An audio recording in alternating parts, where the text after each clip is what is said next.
दोस्तों, मेरा नाम है डॉक्टर के एच सोगले और हमारे चैनल में आप सभी का बहुत बहुत स्वागत है। तो आज के इस वीडियो में हम बात करने वाले हैं रेबीज़ के विषय में।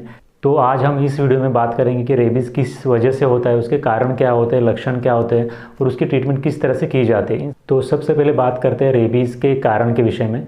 तो रेबीज़ एक वायरस की वजह से होता है जिसको कि रेबीज़ वायरस भी कहा जाता है।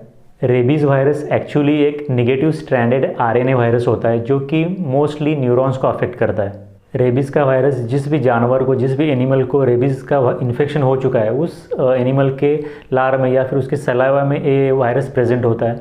और रेबीज़ से इन्फेक्टेड एनिमल, रेबीज़ से इन्फेक्ट हुआ जानवर अगर किसी व्यक्ति को काटता है या फिर उस इन्फेक्टेड जानवर की लार किसी व्यक्ति के जख्म के संपर्क में आती है, तो इसकी वजह से उस एनिमल की सलाइवा में जो रेबीज़ का वायरस प्रेजेंट होता है, वो वायरस उस सलाइवा से उस ह्यूमन बॉडी के अंदर एंटर कर जाता है। इस तरह से उस इन्फेक्टेड एनिमल से एक ह्यूमन बीइंग को या फिर एक इंसान को इस वायरस का ट्रांसमिशन होता है। तो अब इसके आगे सवाल ये आता है कि किस किस एनिमल से या फिर किन जानवरों की वजह से रेबीज़ हो सकता है। तो इसके अंदर सबसे पहले होते हैं डॉग्स, क्योंकि डॉग्स जो है ह्यूमन कांटेक्ट में ज़्यादातर होते हैं। लेकिन डॉग्स के साथ साथ कैट या फिर हॉर्स या फिर रैबिट या फिर मंकीज़, इन तरह के जो भी जानवर होते हैं, इन सभी जानवरों में रेबीज़ का इन्फेक्शन हो सकता है। अगर शॉर्ट में बात करें तो किसी भी जानवर से एक इंसान को रेबीज़ का इन्फेक्शन होने के लिए या तो उस जानवर ने उस इंसान को काटना ज़रूरी है, या फिर अगर उस इंसान को कोई जख्म है और उस जख्म के कांटेक्ट में उस एनिमल की सलाइवा या फिर लार आती है, तो इसके वजह से भी वो वायरस का ट्रांसमिशन हो सकता है। तो अब बात करेंगे रेबीज़ के लक्षणों के विषय में। रेबीज़ हो जाने के बाद उस पेशेंट में क्या क्या लक्षण दिखाई देते हैं, इसके विषय में अब हम बात करेंगे। रेबीज़ होने के बाद बहुत से लक्षण दिखाई देते हैं। उसमें से एक सबसे प्रमुख और महत्वपूर्ण लक्षण होता है हाइड्रोफोबिया। हाइड्रोफोबिया मतलब जिस पेशेंट को रेबीज़ हुआ है उस व्यक्ति को पानी से या फिर पानी की आवाज़ से भी डर लगने लगता है। इसी के साथ साथ वो व्यक्ति पानी प्यास लगने पर भी पी नहीं पाता। इसी के साथ साथ एक्सेस सलाइवेशन होना या फिर निगलने में तकलीफ़ होना या फिर पार्शियल पैरालिसिस होना, ये इसके कुछ मुख्य लक्षण होते हैं। इसी के साथ साथ उस पेशेंट को बुखार भी आ सकता है, फीवर हो सकता है, साथ ही साथ सर दर्द होना, उल्टी होना या फिर वोमिटिंग सेंसेशन होना, उस पेशेंट में एंग्जाइटी या फिर कन्फ्यूजन के लक्षण दिखाई देना, ये सब लक्षण होते हैं जो कि एक रेबीज़ के पेशेंट में देखे जाते हैं। तो आप बात करेंगे कि किन लोगों को रेबीज़ होने के चांसेस ज़्यादा होते हैं इसके विषय में। तो सबसे पहली बात, जो लोग जिस भी कंट्रीज़ में या फिर जिस एरिया में रेबीज़ के केसेस ज़्यादातर देखे जाते हैं, उस एरिया में या फिर उस कंट्रीज़ में जो लोग ट्रैवल करते हैं उनमें रेबीज़ होने के चांसेस होते हैं। इसी के साथ साथ जो लोग एनिमल्स के ज़्यादातर कांटेक्ट में रहते हैं उन लोगों को भी रेबीज़ होने के चांसेस रहते हैं।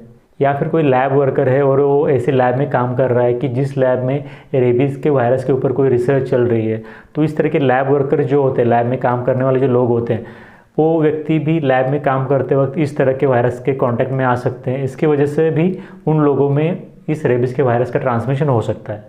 तो अब बात करेंगे रेबीज़ को डिटेक्ट करने के लिए जो टेस्ट की जाते हैं उस टेस्ट के विषय में। वैसे तो रेबीज़ को डिटेक्ट करने के लिए बहुत सारी कोई टेस्ट नहीं है, लेकिन rapid fluorescent focus inhibition test नाम की एक टेस्ट है। ये टेस्ट रेबीज़ के एंटीबॉडीज़ को किसी भी इंसान के ब्लड में डिटेक्ट कर सकती है।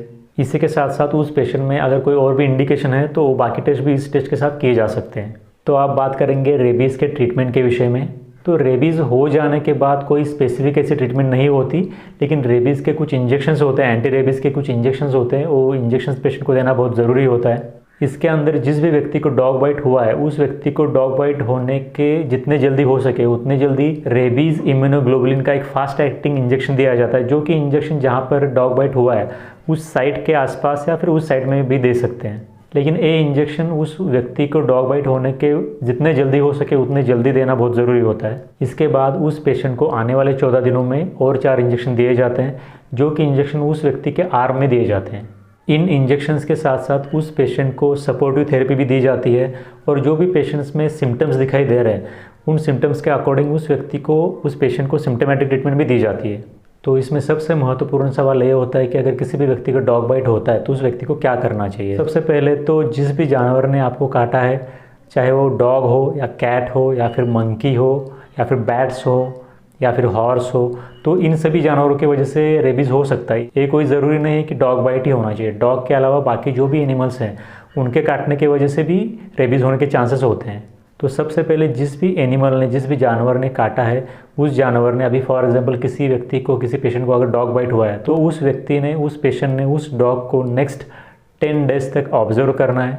अगर आने वाले 10 दिनों में उस डॉग के अंदर कोई भी रेबीज़ के लक्षण दिखाई दे रहे हैं तो इसका मतलब कि उस डॉग को रेबीज़ का इन्फेक्शन है और उस व्यक्ति को रेबीज़ की ट्रीटमेंट शुरू करनी चाहिए। अगर किसी सिचुएशन में उस पेशेंट को, उस डॉग को, जिस डॉग की वजह से उस व्यक्ति को डॉग बाइट हुआ है, उस डॉग को ट्रेस करना या फिर उस डॉग को ऑब्जर्व करना अगर पॉसिबल नहीं है तो फिर इस कंडीशन में उस पेशेंट ने एज्यूम करना है कि वो डॉग ऑलरेडी रेबीज़ की वजह से इन्फेक्टेड है और ये समझ कर ही उस पेशेंट को रेबीज़ की ट्रीटमेंट लेनी चाहिए।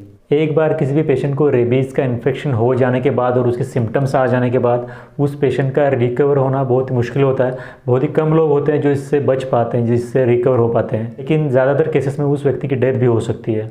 तो आज हमने इस वीडियो में शॉर्ट में बात की रेबीज़ के विषय में। अगर आपके इसके विषय में कुछ डाउट्स हो तो आप कमेंट सेक्शन में ज़रूर पूछ सकते हैं। आपके डाउट्स को आंसर करने की पूरी कोशिश की जाएगी।